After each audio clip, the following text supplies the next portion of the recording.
Okey, apa dia tajuk dia? Tajuk nafkah. Nafkah untuk diri sendiri. Kemudian nafkah ayah pada anak. Malam ni nafkah anak-anak pada ayah, pada mak ayah. Balik kepada nafkah nombor 2, iaitu nafkah ayah kepada anak, iaitu wajib mengikut kemampuan ayah. Maka begitulah sebaliknya, iaitu nafkah anak yang mampu untuk mak ayah yang tidak mampu. Apa dalilnya? Dalilnya ialah wasahibuhuma fid dunya ma'ruf. Bergaulah dengan mak ayah dengan cara baik di dunia. Dan kemudian wa qadara rabbuka alla ta'budu illa iyyahu wa bil walidaini ihsan. Kena buat baik kepada dua ibu bapa. Antara maksud buat baik kepada ibu bapa ialah bagi nafkah. Bagi nafkah ketika mak ayah memerlukan. Sekali lagi disebut, benda perlu ni benda mustahil, bukan main-main. Tak perlu, tengok kepada jauh mana boleh bagi ke tak boleh bagi.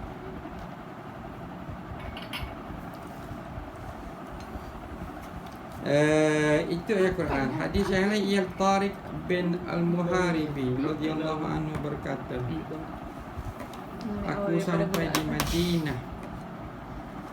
Ketika itu Rasulullah sallallahu alaihi wasallam sedang berdiri di atas mimbar berkhutbah kepada para sahabat yang ramai. Nabi bersabda, yadul ulya wabda biman ta'ulu ummaka wa abaka wa ukhtaka wa akhaka thumma ajnaka. Tangan yang memberi ialah tangan yang di atas.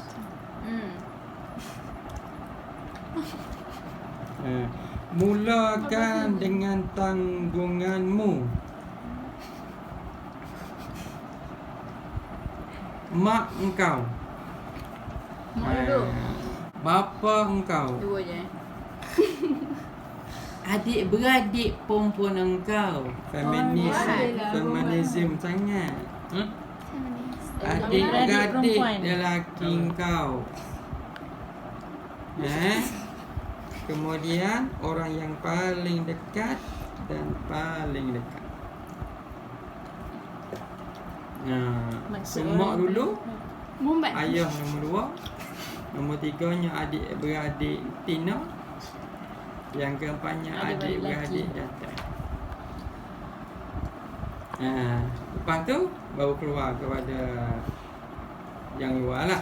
Tapi yang lain pun di kalangan ahli family member lah, yang dekat kepada engkau. Pupu kau, pakcik kau, anak saudara. Tapi start dulu lah. Bukan anak saudara dulu, adik-beradik dulu. Kan? Syarat-syarat wajib nafkah anak-anak kepada mak ayah dan atuk ke atas. Mak ayah bermaksud atas. Nombor 1, kalau anak tu ada lebihan. Tak ada lebihan, jangan gatal nak berhutang. Ada lebihan. Apa dia lebihan? Lebihan yang kita dah discuss malam. Lebihan untuk diri dia. Kemudian lebihan untuk anak-anak dia.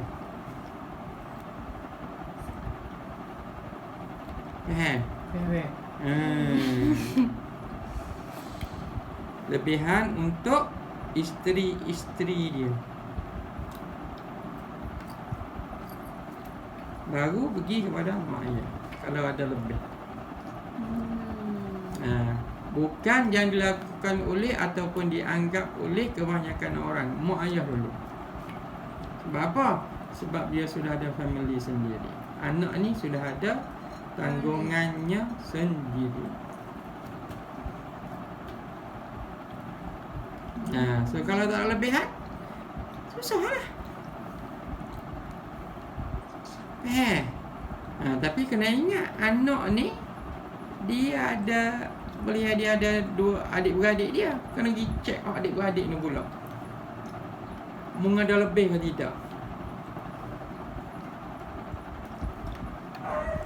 Tapi kena ingat anak di sini ialah anak lelaki, terutamanya lelaki.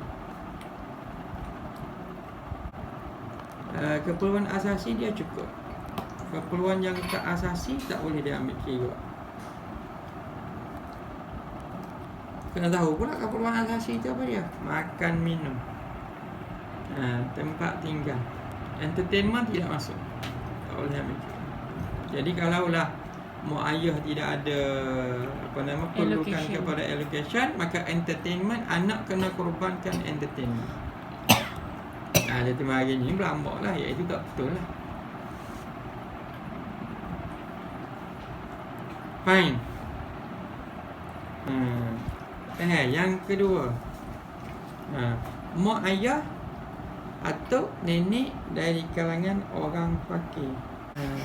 Ni kitab lama ni kan. Apa maksud mak ayah fakir miskin atau fakir miskin tak mempunyai pekerjaan yang boleh memenuhi keperluan asasi daruri, sama ada yang bekerja ataupun tidak. Kalau anaknya mak pak agama tak sama. Pak kafir, non-Muslim, bukan Islam. Sama, tanggungjawab tu tetap. Tanggungjawab ialah tanggungjawab. So agama tidak menjadi halangan. barrier untuk tunaikan tanggungjawab sebagai anak.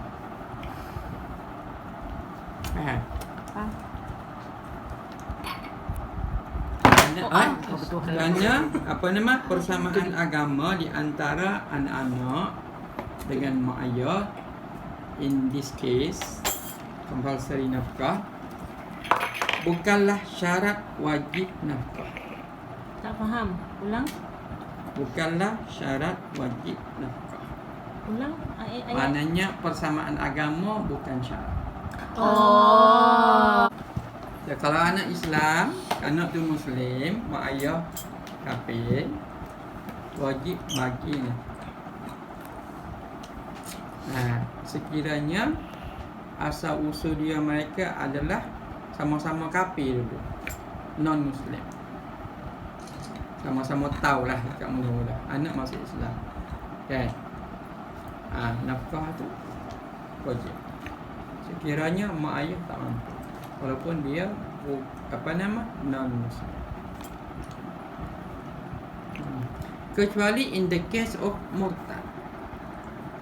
Maknanya mak ayah tu murtad, asal usul Islam, usul keluar agama. Asal usul Islam, mak ayah keluar, maka putuslah, tak wajib. Tapi kalau asal usulnya memang non-Muslim, boleh, wajib. Wajib. Ataupun anaknya murtad, maka ayah tak wajib bagi dekat anak tu. Kepada anak. Dalil anak-anak Muslim boleh, anak-anak Muslim kena bagi nafkah kepada mak ayah kafir. Dari anak Muslim. Hadis Asma binti Abu Bakar. Asma ni Anak Abu Bakar. Abu Bakar lah. Yang masuk Islamnya Abu Bakar. Mak dia tak masuk Islam.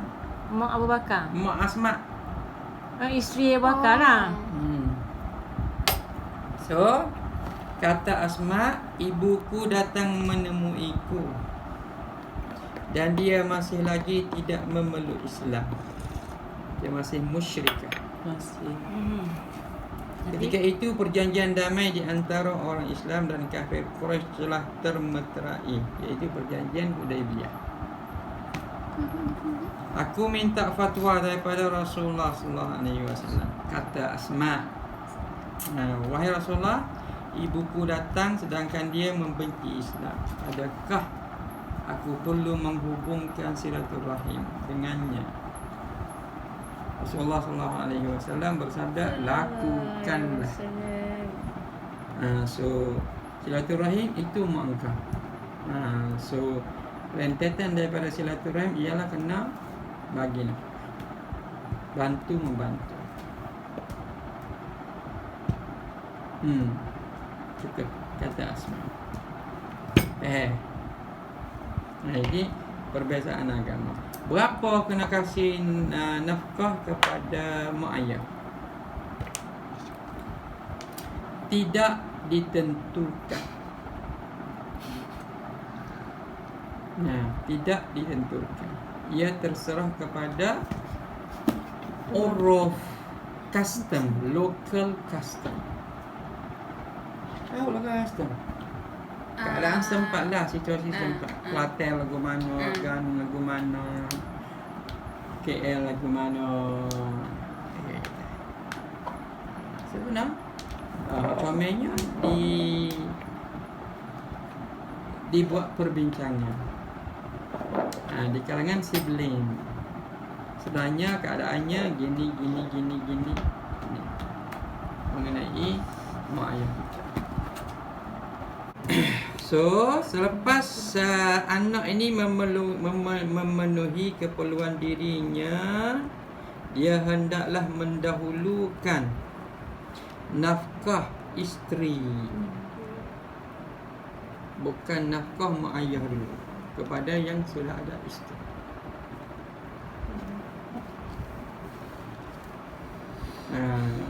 So in this case, sebab apa kena isteri? Sebab nafkah kepada isteri pasti wajib. Faham? So mak ayah tak boleh kata mung saya kepada bini mu lebih daripada aku.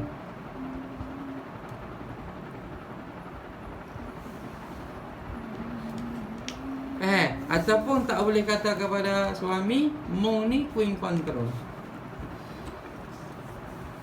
Kan tak?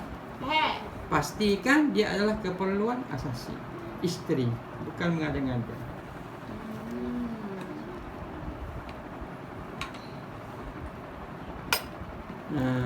Bukan macam kita duk tengok apa nama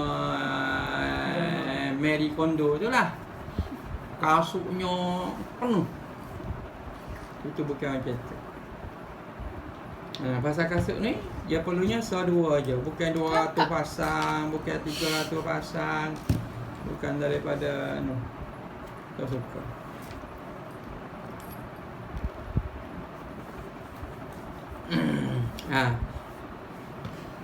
Nombor 2, si suami kena dahulukan isteri, si bapa kena dahulukan anak-anak yang masih kecil. Anak dulu nursery, anak dulu tadika, anak itu, anak ini, kena dahulukan. Ataupun anak dewasa tapi OKU, gila, apa lagi? Autism. Itu tanggungjawab dia.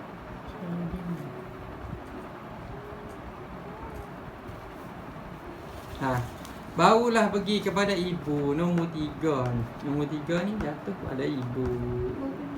So anak kena bantu ibu.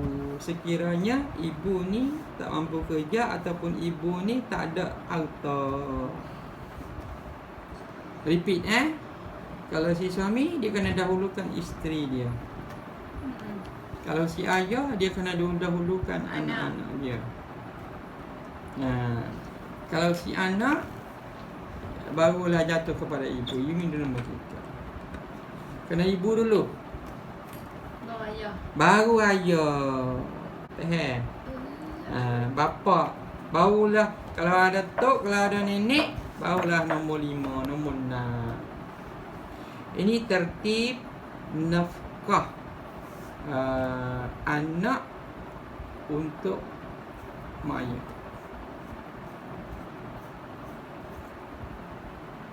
Jadi adalah salah mendahului ibunya dulu. Bila mendahului ibu? Apabila dia duduk di bawah tanggungan ibu. Tetapi kalau dia sudah ada family sendiri, maka ibu dah jadi nombor 3. Kalau dia tak ada kalau dia tak ada anak, ibu jadi nombor 2. Isteri, adakah isteri wajib memberi nafkah kepada ibu? Anak perempuan. Anak perempuan memberi nafkah kepada ibu. Anak perempuan yang dah berkahwin. Anak perempuan yang dah berkahwin. Yo. Tambah pula tadi anak perempuan. Itulah lagi. tadi anak perempuan. Family first. Yang family- Kalau dia tak ada family? wajib bagi. Kakak cakap kalau dia ada family. Kalau dia ada family. Oh. Hmm. Kalau dia ada family. Di mana adik-beradik lelaki isteri tu? Sebab tu lah tanya. Maka orang panggil ihsan. Atas dia Bukan sendiri. wajib dia. Tapi kalau tak Orang ada, panggil ihsan. Dapatlah anak pahala. tunggal je. Walidayni tak ada. Yang kena bagi lah. Tengok ada harta ke tidak? Tak, maksud dia orang bang. Let's say perempuan ni dia dah berkahwin. Awak. Dia dah Awak. Sorry awak. Yang berkahwin tu ialah awak. Macam Okey, you. eh? Awak. Okey, dan berkerjaya. Okey. Ada gaji sendiri. Okey. Okey, suami dia dah bayar ni bayar tu. Okey. Jadi dia ada duit gaji dia. Dia tolong-tolong suami dia. Tapi dia ada lebih sikit. Okey, mak dia tak mampu contohnya. Tak mampu. Okey, dia adik-beradik lelaki ada. Tapi adik-beradik lelaki tak mampu untuk melunaskan nafkah kepada ibu. Okey. Jadi dia take the responsibility sebagai anak perempuan walaupun dia anak perempuan. Ibu tak mampu. Yalah. Mana suami kepada ibu? Katakanlah dah tak ada. Tak ada. Contohnya. Ataupun suaminya pun mak dan ayah sama-sama tak mampu. Orang kampung. Ya. Dah tua, tak boleh nak. Boleh dah dapat atas rasa ihsan Iyalah, lah. ya, ada rasa ihsan. Dia dapat pahala sedekah lah. Ya.